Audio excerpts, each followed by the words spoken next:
You ask Tiger to solve. This deals with linear equations with one unknown. The final result is y=4. Let's solve it step by step. Simplify the expression. Expand the parentheses. Simplify the arithmetic. Group all constants on the right side of the equation. Subtract 10 from both sides. Simplify the arithmetic.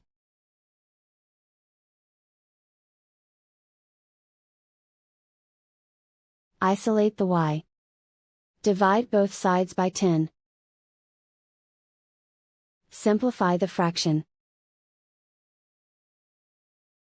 Find the greatest common factor of the numerator and denominator. Factor out and cancel the greatest common factor. And so the final result is y=4.